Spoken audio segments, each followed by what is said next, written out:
The cot creaked when Kai sat up, and the sound was louder than anything in the house. Dust drifted through a shaft of gray morning light, motes spinning lazy and indifferent through the beam that cut across the workshop. Around him, half-restored chairs sat in rows like patients waiting for surgery, their frames stripped, their joints clamped, their histories laid bare in the grain of old wood. He had fallen asleep at the workbench again. His cheek carried the print of a wood grain edge, a map of ridges pressed into his skin. He pressed his thumb to the small gold chain at his throat, a habit he'd picked up from his mother. The teardrop pendant was warm against his collarbone, a reminder of the life he'd left behind. His mother had clasped it there years ago in another country, in another life, a life that had fit him like a well-worn glove. Now nothing fit. Down the corridor, the mansion breathed marble and glass. 40 rooms he had never learned to fill, 40 rooms that had swallowed his footsteps and given nothing back. He had married into all of it. He had also, somewhere in the last 6 months, begun to vanish inside it. The walls had grown taller. The ceilings had grown higher.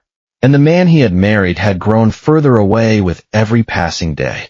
The silence in that house was not the comfortable silence of two people who knew each other well enough to be quiet together. It was the silence of absence. The silence of someone who had already left even though his body still occupied the same space. A guard stood at the far end of the hall when Kai walked to the kitchen. The man's eyes tracked him. Duty, not desire. Then looked past him, through him, as if Kai were already a ghost haunting a house that no longer belonged to him. That was the arrangement now. The men followed him to the market, to the doctor, to the atelier, and none of them spoke. They were shadows with guns, shadows with earpieces, shadows with no names and no faces. Daehoon had ordered protection. He had not ordered kindness. He had not ordered warmth. He had not ordered presence. He had not ordered any of the things that actually made a person feel safe. Mrs. Han was already at the counter pouring tea when Kai entered the kitchen.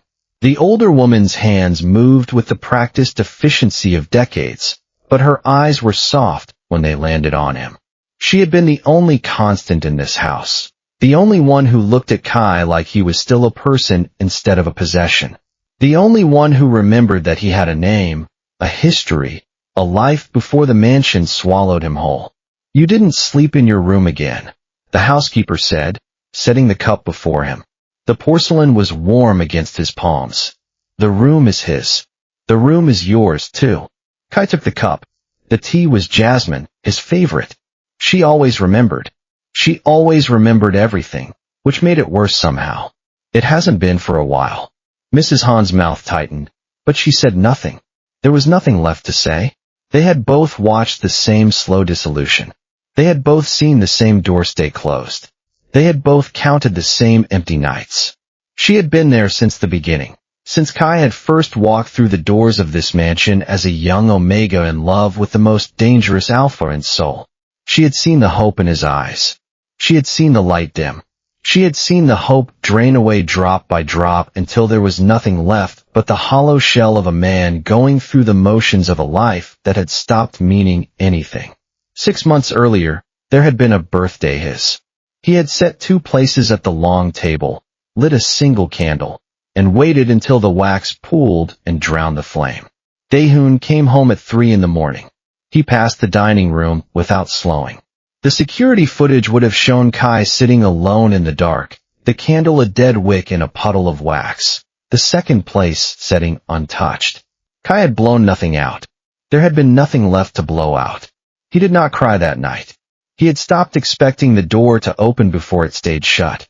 He had stopped expecting anything at all.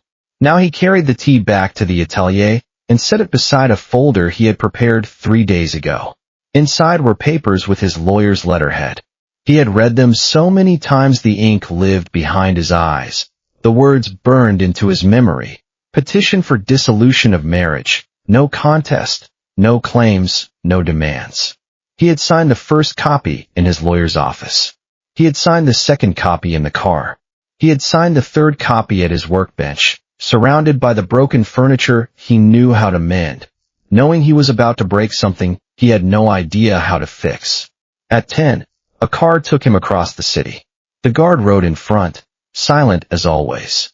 Kai watched the towers of the day group slide past the window, glass stacked on glass, steel and ambition, and the cold architecture of power, and felt nothing pull him toward any of it. The towers belonged to the man he had married. They had never belonged to him. He had never wanted them. He had never wanted any of it. He had wanted Dae-hoon. Just Dae-hoon. The man behind the empire, the alpha behind the mask, the person he had fallen in love with before the power had consumed everything. The lawyer's office smelled of new carpet, that chemical freshness of renovation, of things trying to pretend they were new when they were just rearranged. Dae-hoon was already seated when Kai entered, in a black suit cut close to his shoulders, the fabric expensive and severe. The dragon inked up the left side of his neck showed above his collar, scales curving into his jaw, the beast's eye glinting with the same cold fire as the man who wore it. The tattoo was famous in certain circles. It was feared in others. It had never made Kai afraid. It had only made him wonder what the dragon guarded. What lay beneath the armor of ink and power and carefully constructed indifference. Dae-hoon rose when Kai came in. Old manners. Dead marriage. The alpha's scent filled the room. Smoke and cedar and something darker. Something that used to make Kai's omega instincts hum with quiet satisfaction. Now it just made his chest ache. The scent was familiar. Too familiar. It was the scent of a man he had loved. It was the scent of a man he had lost. It was the scent of a man who had been standing right next to him the whole time and had somehow still managed to disappear. You're certain? Dae-hoon's lawyer said, sliding a document across the table. The man's tone was professional, but there was something in his eyes, curiosity, maybe, or judgment. He had seen a lot of divorces. He had seen a lot of omegas walk away with nothing. He had never seen one walk away with nothing voluntarily. I am. Dae-hoon's lawyer cleared his throat. The settlement terms, the residence, the accounts. The nothing, Kai said. The room stilled. He felt the weight of the alpha's gaze on him, felt the sharp edge of attention that Dae-hoon had withheld for 6 months, now focused entirely on him. I want nothing that belongs to you. He signed his name once at the bottom in a hand that did not shake. He had practiced this moment. He had imagined it 100 times. He had rehearsed the steadiness of his fingers, the evenness of his breath. He had prepared for the tremor that never came. He had prepared for everything except the look on Dae-hoon's face when the pen scratched against the paper. A look that might have been surprise, might have been loss, might have been the first crack in the mask he had worn for so long. Then he stood, gathered his coat, and looked at the man he had loved across a distance Dae-hoon had built brick by brick. The alpha's face was unreadable, the mask he wore in boardrooms and war rooms, the mask that had once dropped for Kai alone.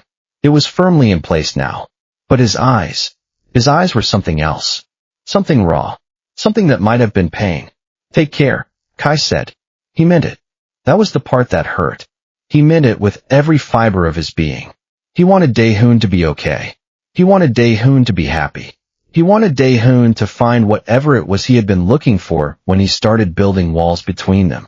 He just couldn't be the one waiting on the other side anymore. Dae-hoon watched him walk to the door. His jaw moved once, as if he might speak. His hand twitched at his side, as if he might reach out. Then he picked up the pen instead. He signed. The nib scratched the paper in the quiet. A small sound, final as a lock. Kai did not look back. The elevator doors closed on his reflection, and he straightened his shoulders, and he breathed. The gold teardrop was cold against his collarbone. He had forgotten what it felt like to be warm. He had forgotten what it felt like to be held. He had forgotten what it felt like to be wanted. He was learning to forget. He was learning to live with the forgetting. It was the only way to survive. The car returned him to the atelier. He spent the afternoon labeling boxes. Chisels, clamps, the fine brushes, the little jars of pigment he mixed by hand. He wrapped a chair leg in cloth and taped it, and did not stop moving. Movement was the only thing that worked. Stillness invited thought, and thought invited memory, and memory invited the kind of pain that made it hard to breathe. So he kept moving. He kept working. He kept his hands busy and his mind focused on the small, manageable tasks in front of him. He cataloged his tools the way he cataloged his grief, one item at a time, one piece at a time, one loss at a time. There was a rhythm to it, a method. He understood methods. He understood the order of things. He understood that the universe was entropy, but that human hands could impose structure on chaos, could take broken things and make them whole again. He had been doing it his whole life. He had taken broken furniture and made it beautiful.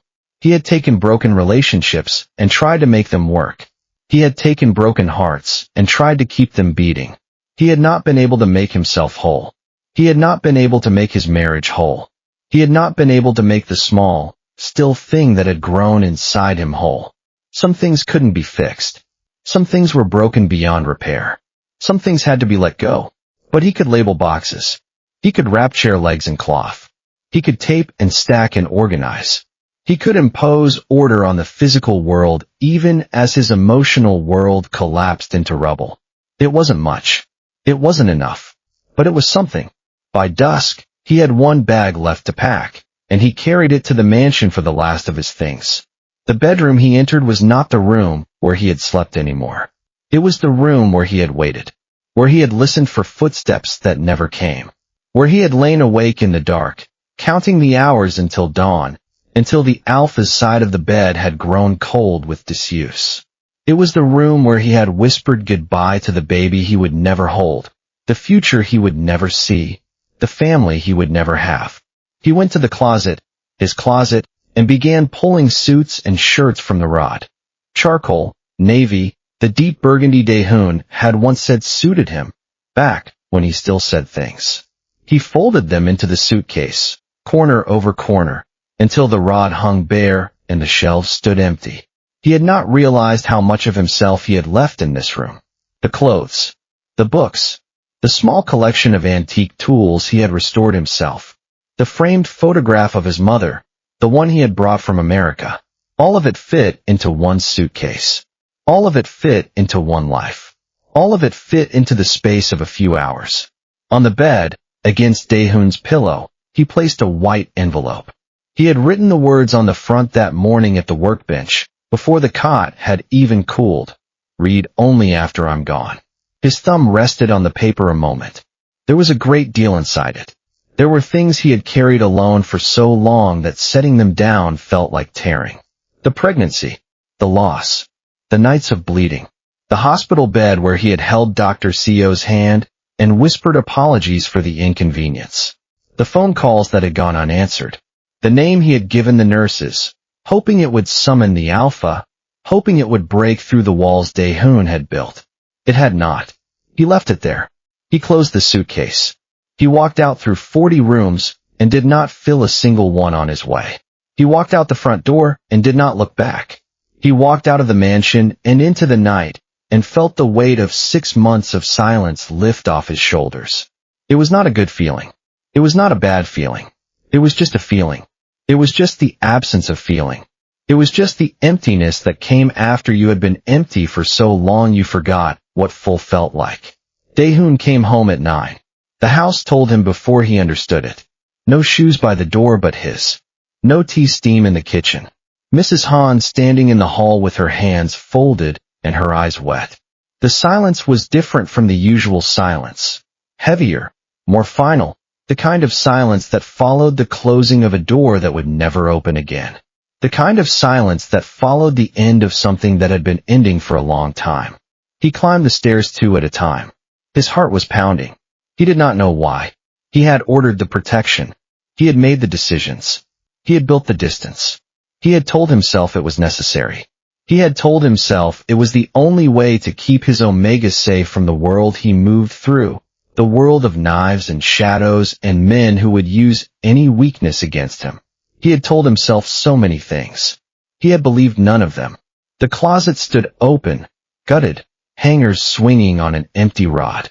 The absence hit him like a physical blow. The absence of Kai's scent, the absence of Kai's presence, the absence of everything that had made this house a home instead of just a building. He turned in the middle of the room like a man checking whether he had entered the wrong house. This was his room. This was his bed. This was his life. It looked like a stranger's. It felt like a stranger's. It smelled like nothing. Then he saw the pillow, the white rectangle against the dark linen. He crossed to it slowly. He picked it up. Kai's handwriting curved across the front, small and certain, and he read the line and read it again. Read only after I'm gone. His thumb slid under the flap. He stopped. Downstairs, the front door had not made a sound when it shut behind his Omega. He had not heard the one thing he would have given the whole house to hear. The sound of Kai coming back. The sound of Kai changing his mind. The sound of Kai deciding to stay. He had not heard anything, because there had been nothing to hear. Kai had left quietly. Kai had left without a fight. Kai had left the way he did everything. With grace and dignity and a kind of quiet strength that Dae-hoon had never fully appreciated until it was gone. He held the envelope in both hands, and for the first time in 6 months, Dae-hoon's control cracked at the edge. The mask slipped. The man underneath was terrified. The man underneath was just an alpha who had lost the best thing that had ever happened to him, and was only now realizing how badly he had screwed it up. His thumb tore the flap in one motion. The paper came out folded 3 times, and a smaller photograph slipped loose and landed face down on the bed. Dae-hoon unfolded the letter. Kai's handwriting filled the page, close and steady. The Omega's hand had always been precise, careful, the hand of someone who repaired delicate things. Now it wrote words that would repair nothing. Words that would break everything. By the time you read this, you'll already know I asked for nothing. That was true. But there is one thing I never gave you, because you were never here to give it to. He kept reading, standing, the lamp throwing his shadow long across the empty closet. The words blurred in front of his eyes. He blinked. They blurred again. I was pregnant. Almost 4 months. I found out the week your birthday message never came. No, my birthday. I keep confusing them now. I wanted to tell you at dinner. You didn't come to dinner. I sat there for 3 hours. The candle burned down. The food got cold. I kept thinking you would walk through the door, and I would tell you, and everything would change. I kept thinking you would come. I kept thinking you would finally see me. I kept thinking you would finally be there. You didn't come. His hand tightened on the paper until the edges crinkled. He forced himself to relax his grip, forced himself to read. He forced himself to face what he had done. He forced himself to look at the wreckage of his choices. I lost the baby in the 9th week. After that, I was at the atelier. I was bleeding. I didn't know what was happening. Dr. Co drove me to the hospital. I called your office. A man I'd never met said you were unavailable and hung up. I called again. He said you were in a meeting. I called a 3rd time. He said you were not to be disturbed. So I did it alone. I've been doing most things alone for a while. I only understood how long when the nurse asked who to call, and I had no one to say. I gave your name. They tried your number. The same man answered. The same answer. The same dismissal. I held Dr. Co's hand. I thanked the nurses. I asked them not to tell the press because it would embarrass you. Even then, even bleeding in a hospital bed, I was still trying to protect your name. I was still trying to protect you. I was still trying to be the Omega you wanted. I was still trying to be good enough. I was still trying. I don't know when I stopped trying to protect myself. He turned the letter over.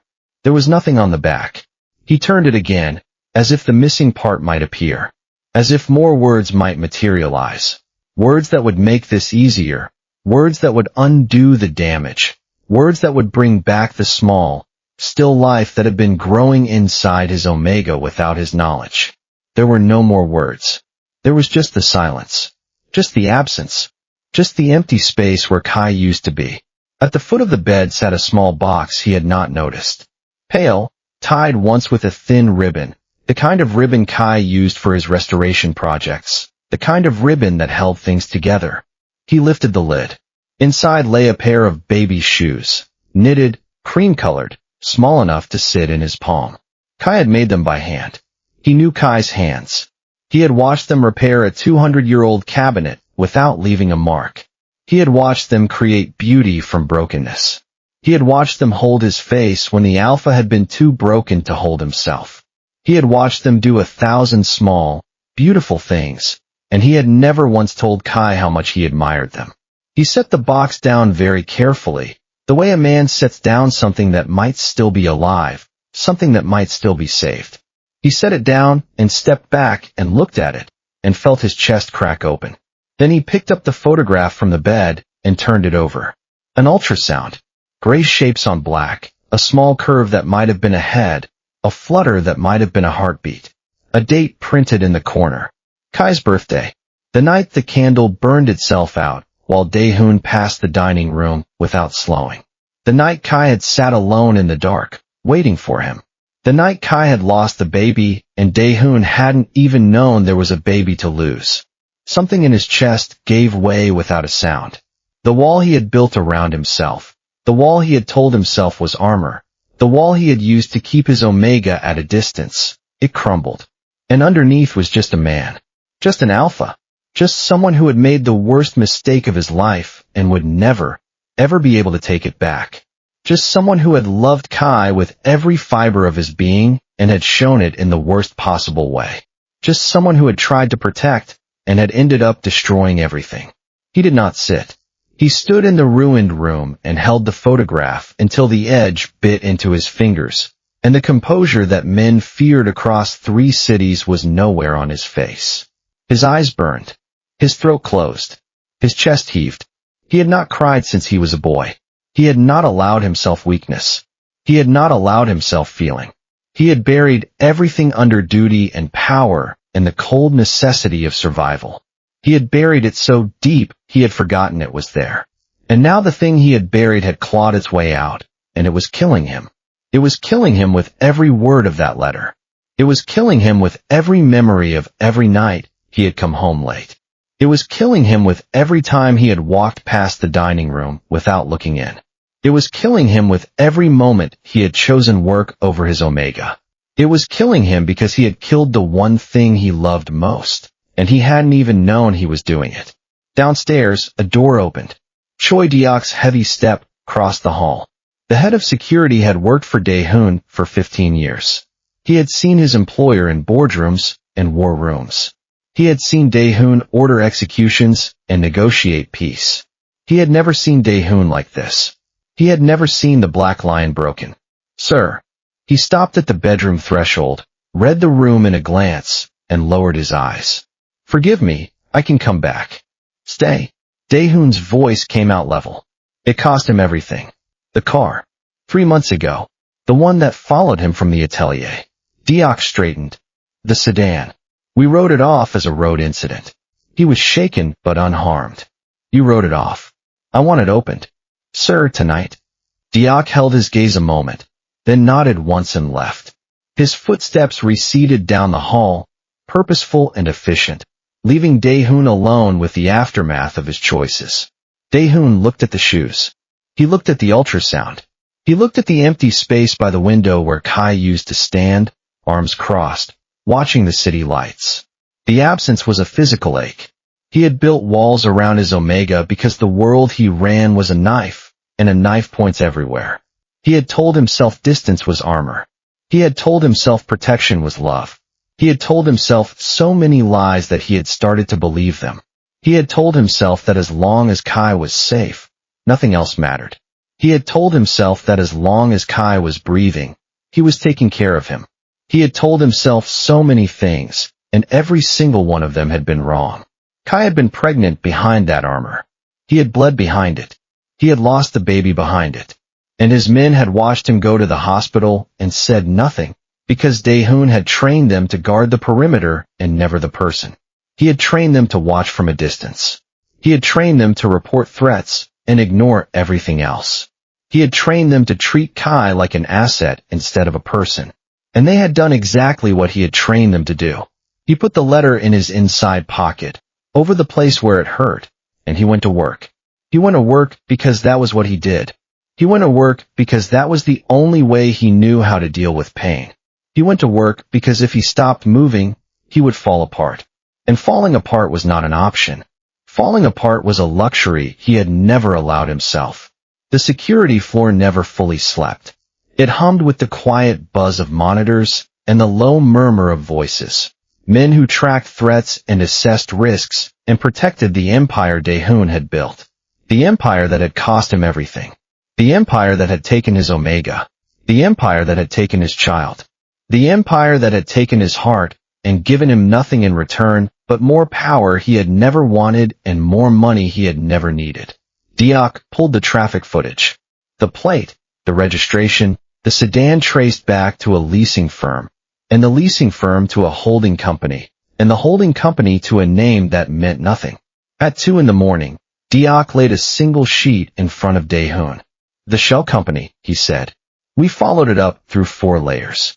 The signatures at the top are hidden, but the accountant is not." He tapped a line. "This firm files for one client only. We've used the same firm ourselves for internal matters." Daehoon read the client name. He read it the way he had read the ultrasound twice, refusing it the first time, not believing it the second, accepting it the third. Park Min-jae, his cousin, his advisor, the man who had stood at his shoulder since they were boys, who counseled patience, who had said more than once that the marriage made the black lion soft, who had said that an Omega was a weakness, that love was a vulnerability, that the only way to survive was to cut out anything that made you human, who had said so many things that Daehoon had let himself believe. "There could be an explanation," Deok said, watching him. "There could." Daehoon set the sheet down flat, aligned it with the edge of the desk, a small, ordinary motion that took all the fury in the room and pressed it into a straight line. "Find the driver quietly. If Min-jae learns we're looking, he cleans it." Deok hesitated at the door. "Sir, if it's him, he's family." So was Kai. The sedan that chased Kai into a barrier 3 months ago had not come from a rival. It had not come from outside the walls at all. It had come from the one place Daehoon's protection could never guard, because his protection had been aimed the wrong way the entire time. He had pushed his Omega to the edge of his world to keep him safe. Someone inside the world had been pushing from the other side. Someone he trusted. Someone he had called family. Someone who had smiled at Kai at family dinners and told Daehoon that the Omega was good for him, while plotting to drive him away. Daehoon turned off the desk lamp. In the dark, the city glittered through the glass. 1,000 lights that meant nothing without the one person who had made them meaningful. And for the length of a held breath, he understood exactly how much he had lost and how much of it he had handed away himself. He had given Min-jae the opening. He had listened to the council. He had built the walls. He had made the choices. He had done this. Not Min-jae. Not the car. Not the phone call. Him. He had done this to himself. He had done this to Kai. He had done this to the baby he would never hold. He reached for his coat. There was a name he had been avoiding all night, and it was not his cousin's. It was Kai's. Kai was sanding a table leg when the bell over the atelier door rang. He knew the weight of that step before he turned. He had memorized the sound of Daehoon's approach years ago, the particular rhythm of his stride, the particular gravity of his presence. He kept the sandpaper moving 3 more strokes, then set it down and wiped his palms on his apron. The atelier had changed in a week. A new sign leaned against the wall, not yet hung. Kai Grant, Restoration Preservation. A second workbench, waiting for tools and projects.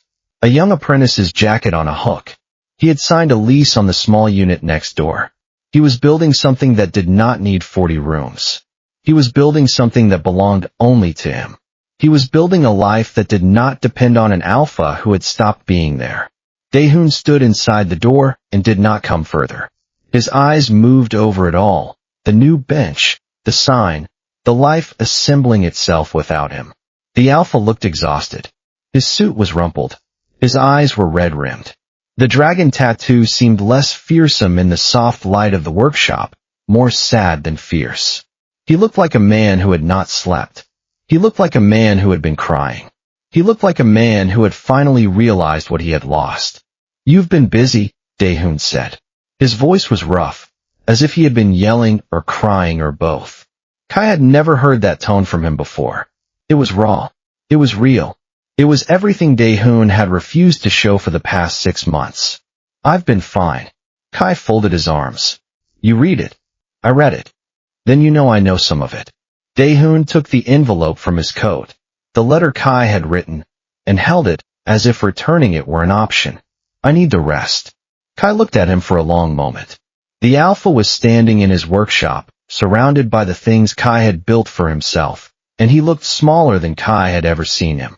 The power was still there, it was always there, but something else was underneath it. Something raw, something broken, something that might have been the real Daehoon, the one Kai had fallen in love with before the Empire had consumed him. Then Kai pulled 2 stools out, and did not sit on either. He leaned against his workbench instead, arms still folded, the gold teardrop catching the light. He was not going to make this easy. He was not going to pretend that everything was okay. He had done that for too long. He had swallowed his pain, and smiled, and made himself small. He was done with that. He was done with making himself small for anyone. There was a knock at the side door. Dr. Seo Min-young stepped in, coat over her arm, glasses catching the light. She stopped when she saw who was there. Her eyes flicked between Kai and Daehoon, assessing, calculating. She had been Kai's doctor for years. She had been his friend for longer. She had held his hand when he had nothing else to hold. She had seen him at his worst. She had seen him at his most broken.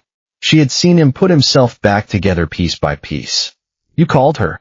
Kai asked. I did. Daehoon's voice was quiet. I wanted to hear it from someone who was in the room. Because you'll tell me the version that spares me. Kai's jaw tightened, but he nodded once at his friend. Tell him. Dr. Seo set her coat down slowly. Her voice was clinical, professional, the voice of a doctor delivering bad news. That made it worse. That made it impersonal. That made it sound like it had happened to someone else, like it was just another case, just another loss, just another Omega in a hospital bed. He called me at 11 at night. She was looking at Daehoon now, her eyes hard. He was already bleeding when I got to the atelier. He wouldn't let me phone an ambulance until he'd tried your office twice. He kept saying you'd want to know. He kept saying you'd come. He kept saying, she stopped. He kept saying a lot of things that turned out not to be true. Daehoon's hand closed at his side. His knuckles went white. He was gripping the edge of the workbench like it was the only thing keeping him upright. In the car, he kept apologizing to me for the trouble. He was losing blood. He was in pain. And he was apologizing to me for the inconvenience of having to drive him to the hospital. He has always been like that. He has always put everyone else first. He has always protected everyone but himself. He has always been the one taking care of everyone else, and no one has ever taken care of him. At the hospital, Dr. Seo went on. They asked for next of kin. He gave your name. They tried 3 numbers. Someone answered the last one, and said the president was not to be disturbed. He said the president was not to be disturbed. He said the president was in a meeting. He said the president had given explicit instructions. He said, she took a breath. The nurses told me later that your security team called back 3 hours after he was admitted. They said you had asked for an update. 3 hours. While he was alone. While he was bleeding. While he was losing the baby you didn't even know existed. She adjusted her glasses. He held my hand through the procedure. He thanked the nurses. He asked them not to note it as a loss on any record that might reach the press, because it would embarrass you. He was the one in the hospital bed. He was the one who had just lost a child. And he was still protecting your reputation. He was still protecting you. He was still doing everything he could to make sure you were okay, even though you hadn't been there for him. Even though you hadn't answered the phone. Even though you hadn't come. He protected your name, Dr. Seo said. From a bed he nearly didn't leave. The atelier was very quiet. Somewhere a clock the size of a coin ticked inside a case Kai was restoring. The sound was absurdly loud, the only thing breaking the silence. The only thing reminding them that time was still passing, that the world was still moving, that everything had not stopped just because this moment was happening. Daehoon looked at the floor. When he spoke, his voice had lost its foundation. It was a voice without walls, without armor, without any of the protection he had built around himself. It was just a voice. Just a man. Just an alpha who had failed the person he loved most. I didn't know that, he said. Which, Kai said, is the whole problem. Daehoon turned to him. I put men around you. I moved you where no one could reach you. Every choice I made was to keep you safe. You kept me guarded. Kai stepped closer, and his eyes were bright and level. You didn't keep me. Do you know what a guard who never speaks feels like? Like a cell with a view. You built me a beautiful prison and called it love. You surrounded me with walls and told yourself it was protection. You took away my freedom and called it safety. You took away my choices and called it care. And you never once asked me what I wanted. You never once asked me what I needed. You never once asked me if I was okay. I was trying to protect you from what I am. You protected me from yourself so well that when I was dying, I couldn't reach you. His breath caught, and he steadied it. Protection without truth is also a prison. Daehoon, I didn't leave because you're dangerous. I left because you disappeared and left a bodyguard where an alpha should have been. I left because you were everywhere except where I needed you to be. I left because I was married to a ghost. I left because I was alone in a house full of people. I left because you taught me that I couldn't count on you. I left because you broke me. Daehoon had faced men with guns and not moved. He had faced rivals and traitors and enemies who wanted him dead.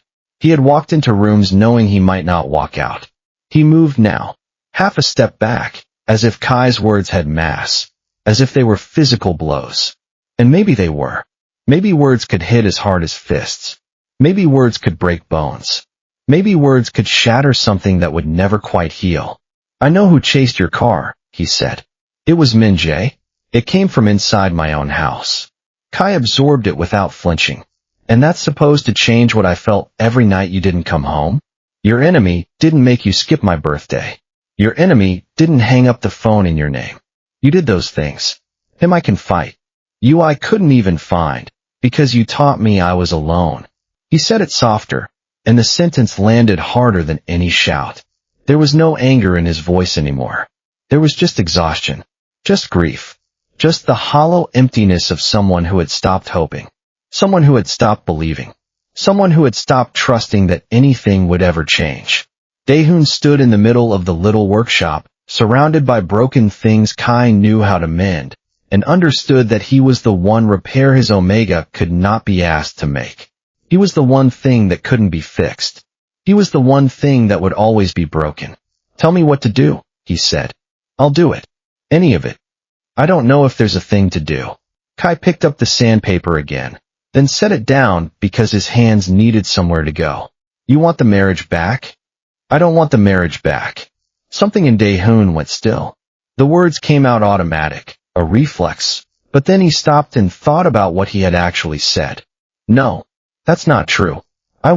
He ran a hand through his hair. I don't want the marriage that was. I want the marriage that could have been. I want the marriage I should have built. I want the marriage where you were beside me instead of behind my walls. I want you.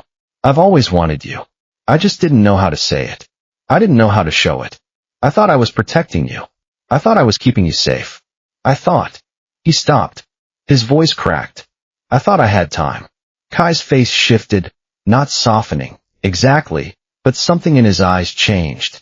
Something that might have been understanding. Something that might have been forgiveness. Something that might have been nothing at all. It was hard to tell. It was hard to read.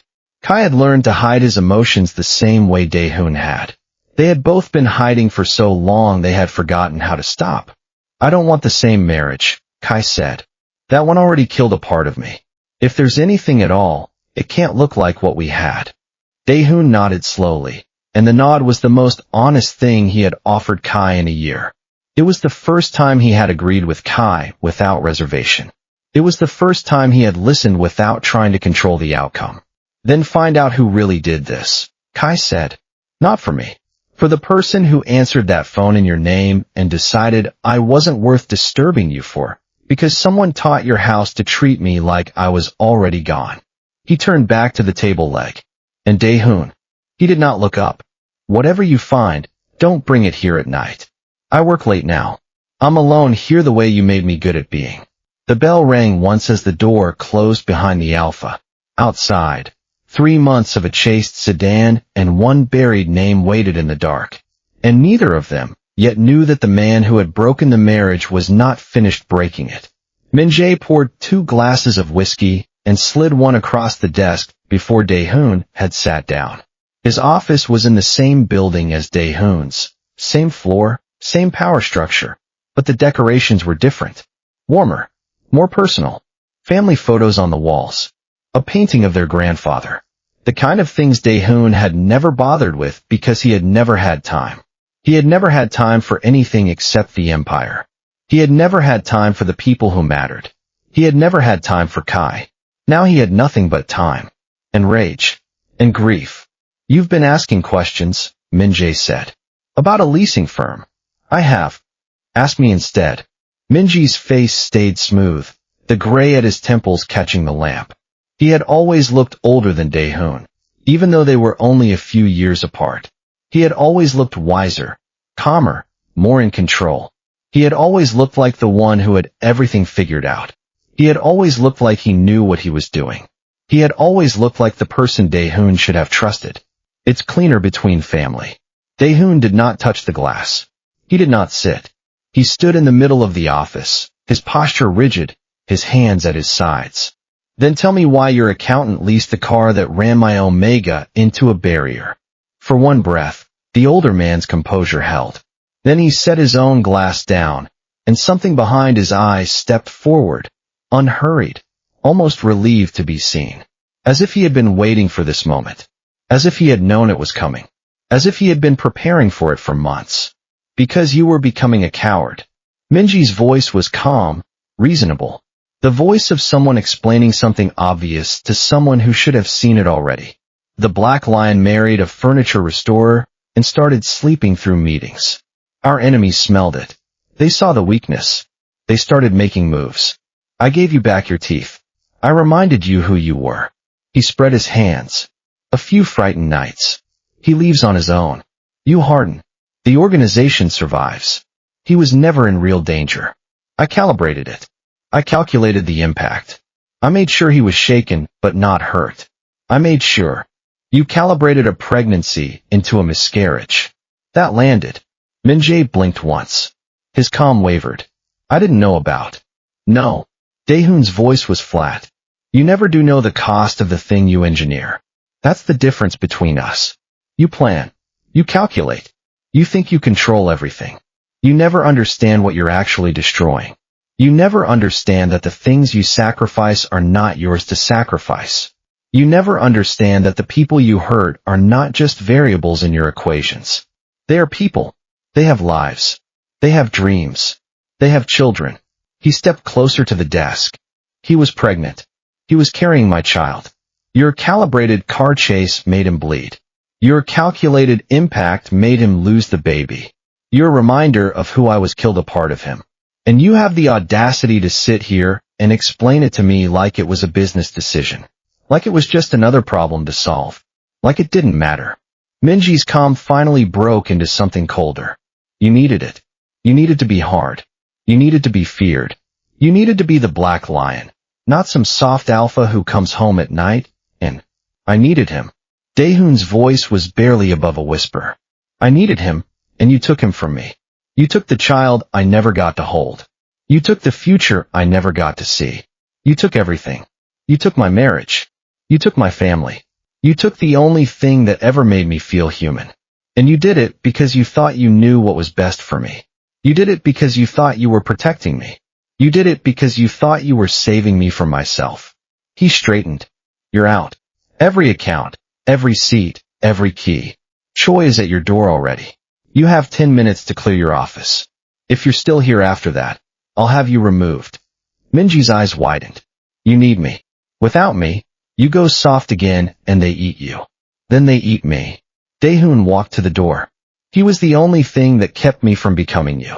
I'd rather lose everything than finish the job you started. But a cornered man with nothing left is more dangerous than a loyal one. And Min-jae had built the whole plan around one place. The atelier where Kai worked late, where he was alone, where he was vulnerable. He had planned for everything. He had planned for the car. He had planned for the divorce. He had planned for Dae-hoon's anger. He had not planned for Kai to survive. That night, four men entered the building where Kai worked.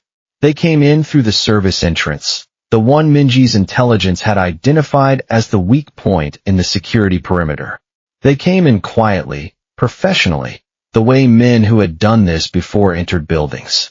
They came in with knives and guns, and the cold determination of men who had been paid to do a job. Kai heard the service door give below him before he saw anyone. He was in the restoration wing on the 3rd floor, alone among draped furniture and scaffolding, a single lamp burning over a walnut cabinet he had been repairing. The cabinet was nearly finished. Another hour, and it would be ready for delivery. Another hour, and he would have finished something. Another hour, and he would have felt like he had accomplished something. Another hour, and everything would have been different. He killed the lamp with his palm. The darkness was absolute for a moment. Then his eyes adjusted. The building had windows, but they were small and high, letting in only the ambient glow of the city outside. It was enough. It had to be enough. His phone was in his apron. He dialed the only number he had kept, the one he had promised himself he wouldn't call, the one he had deleted and re-added and deleted again. He dialed it now without thinking. He dialed it because there was no one else. He dialed it because despite everything, Daehoon was still the person he trusted most. There inside, he whispered when Daehoon answered. 4. I counted from the mezzanine. 2 took the main stairs. 2, the freight elevator. Get out the north exit. Daehoon was already moving, engine turning over in the background. Kai could hear it, the low growl of the Alpha's car, the sound of him accelerating through the streets, the sound of someone who was coming, the sound of someone who was finally coming. The north exit is where the freight car goes. They'll walk into you at the loading dock. Kai pressed against a pillar, breathing through his mouth, eyes adjusting. 20 years of learning how buildings were built told him exactly where a body could hide and exactly where one couldn't. He knew this building better than anyone. He had restored half the furniture in it. He had walked its corridors 1,000 times. He knew its secrets. He knew its weaknesses. He knew its strengths. Come up the east stair. It's behind the old panel. They won't know it's there. I'll talk you through. Kai, I know this building better than they do. Let me. He moved along the wall in the dark, counting doorways by touch. His fingers found the familiar grooves, the familiar surfaces. He had restored the doors in this wing. He had fixed their hinges, their handles, their frames. He knew every inch of them. He knew where they creaked. He knew where they stuck. He knew where they hid the secrets of the building. 2 of them are on your floor now, by the drop cloths. Wait. A footstep scraped below him. One's coming up the freight. He's slow. He's checking each landing. You have maybe 40 seconds on the east stair before he clears the 2nd floor. Daehoon came up through the hidden panel where Kai said, and Deok behind him. The 2 men moved like shadows, silent, efficient, dangerous. And because Kai told them where the ambush waited, the ambush closed on empty air. It was over in a corridor he had mapped by hand, fast and ugly and brief. The sounds were muffled, grunts, thuds, the crack of bone against wood. When the lights came up, Minji's men were down or fled, and Kai stepped out from behind the scaffolding with dust in his hair and his chin high. Daehoon crossed to him. He did not touch him. He looked at him the way an alpha looks at the one thing he thought he had already lost. The way a man looks at something he thought was gone forever, something he had mourned, something he had given up on. The way a man looks at a miracle. You could have run, Daehoon said. His voice was rough, breathless. There was blood on his knuckles. There was something wild in his eyes. I've had enough of running from your world. Kai's voice was steady. I decided to know it instead. Weeks passed. There was a table and a folder and a lawyer who slid papers toward him exactly as one had 6 months before. Daehoon sat across from him, saying nothing, letting Kai hold the pen. Kai read the top page. Then he closed the folder. I still want a divorce, he said. Daehoon's face did not change. And that stillness was its own kind of hope. The alpha had learned to be still. He had learned to wait. He had learned that rushing and demanding and asserting control had cost him everything. He had learned that sometimes the only thing you could do was wait and hope and trust. He had learned to let Kai make the decisions. He had learned to let Kai choose. The marriage we had, Kai said, that one's over. He reached into his coat and set 2 rings on the table between them, side by side, quietly. If we try again, we start from zero. No secrets, no disappearing. You tell me the ugly things before I find them written on a letterhead. And the first time a guard stands where you should be standing, I'm gone. And there's no letter. Daehoon looked at the 2 rings for a long moment. Then he covered them with his hand, and for once he let Kai see the whole of his face. There were tears in his eyes, not falling, not yet, but there. The man who had faced down enemies and rivals and assassins was crying in a lawyer's office because someone had given him a second chance he didn't deserve. Because someone had looked at all the ways he had failed and had still chosen to stay. Thank you, Daehoon said. His voice cracked. Thank you for even considering. It's not a yes yet. Kai's voice was soft. It's a maybe. It's a we'll see. It's a you have to earn it. I will. Daehoon's hand closed over the rings. I will earn it. I will spend the rest of my life earning it. Every day, every hour, every minute. I will never, he stopped. Swallowed. I will never let you be alone again. I will never let you go through anything alone again. I will be there. I will always be there. I swear it. I swear it on everything I have. I swear it on everything I am. I swear it on the baby we lost. I swear it on the future we're going to build. I swear it on you. Kai looked at him for a long moment. Then he nodded once, just barely. Okay, he said. Okay. A year later, in a smaller house outside Seoul, the kitchen filled with the gray light of early morning. Kai stood at the counter, his dark hair tousled from sleep, the gold teardrop at his throat catching the first rays of sun. 2 mugs steamed on the wood, the scent of coffee and jasmine tea mixing in the air. Daehoon came in barefoot, the dragon showing above his collar, and Kai turned before he spoke and slid a small box across the counter to him. Daehoon opened it. 2 baby shoes, new ones, not the pair from before. Those sat in a drawer in their bedroom, the drawer they visited together sometimes, on hard days, when the grief was still fresh. These were new. These were different. These were hope. This time, Kai said, I wanted to tell you first. Daehoon tried to say something. His mouth opened, and no sound came. The man 3 cities had feared, undone by a box that fit in one hand. He looked at the shoes. He looked at Kai. He looked at the small, quiet kitchen that was their home. Not a mansion, not 40 rooms, just 2 rooms and a kitchen and a life they had built together. I'm pregnant, Kai said. For months. I found out 3 weeks ago. I wanted to be sure. I wanted to wait. I wanted to tell you in person. I wanted to see your face. Daehoon crossed the kitchen in 2 steps and pulled his Omega into his arms, crushing him against his chest. His hands gripped Kai's shoulders like the man might disappear if he let go. His face buried itself in the crook of Kai's neck, and his breath came in ragged, desperate gasps. He was shaking. He was breaking. The man who had faced down armies and enemies and death itself was falling apart in his Omega's arms, and he didn't care. His shoulders shook. He was crying, great, heaving sobs that tore out of him like something had died inside his chest and was clawing its way out. His tears soaked into Kai's collar, and for the first time in his adult life, Daehoon didn't care who saw him break. I'm so sorry, Daehoon said. I'm so sorry about the first time. I'm so sorry I wasn't there. I'm so sorry you went through that alone. I'm so sorry I never knew.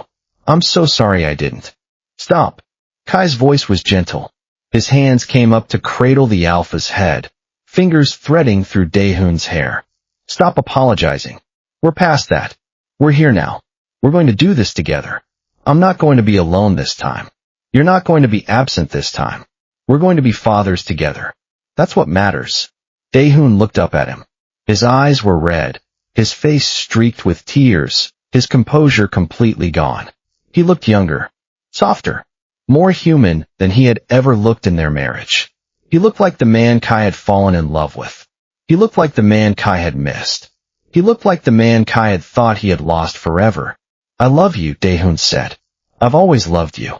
I was just too stupid to show it. Too scared. I know. Kai smiled. It was a small smile, tentative, but it was real. I know you love me. I've always known. That's why I stayed as long as I did. That's why I came back. That's why we're here. But love isn't enough, Daehoon. It has to be love plus presence. Love plus effort. Love plus showing up. Can you do that? Daehoon nodded. Yes. Yes. I can do that. I will do that. I will show up every single day. I will be here. I will never let you wonder where I am. I will never let you feel alone again. He pressed his palm flat against Kai's stomach. The motion was reverent, almost worshipful. He was touching the place where their future was growing. The place where their hope was taking root. The place where the child they had lost was being replaced by a child they would raise together. There's a child growing in you, Daehoon breathed, his voice full of wonder. Our child. There's a child, Kai agreed. And this time, you're going to be there for everything. The appointments. The ultrasounds. The birth. The first steps. Everything. You're going to be there. I'm going to be there, Daehoon repeated. I'm going to be there for everything. I promise. I swear it. I will never miss another thing. And outside the window, Seoul woke up slowly. The city that had taken so much from them. The city that had tried to break them apart. The city that had tried to destroy them. The sun rose over the towers of the day group. Over the streets where men fought and died and bled for power. Over the small house in the suburbs where two men held each other and waited for a new life to begin. The city that had been their prison had become their home. Neither of them was standing alone. Neither of them would ever stand alone again. They had been through the darkness and come out the other side. They had lost a child and thought they had lost each other. They had found their way back. They had built something new from the ruins of what they had destroyed. They had taken the broken pieces of their marriage and put them back together, not the same as before, but stronger, better, more honest. And they would never let go again. They would never let the distance grow. They would never let the walls rise. They would never let the silence take over. They had learned the hard way what it cost to lose each other, and they would not pay that price again. Daehoon pressed his lips to Kai's forehead. I love you, he said again. I love you. I love you. I love you. Kai laughed, a real laugh, the first one in a long time. I know, he said. I love you too. Now let me finish making tea. You're going to need it. We have a lot to plan. Daehoon smiled. It was a real smile, the first one in a long time. We have a lot to plan, he agreed. And I'm not going to miss a single minute of it.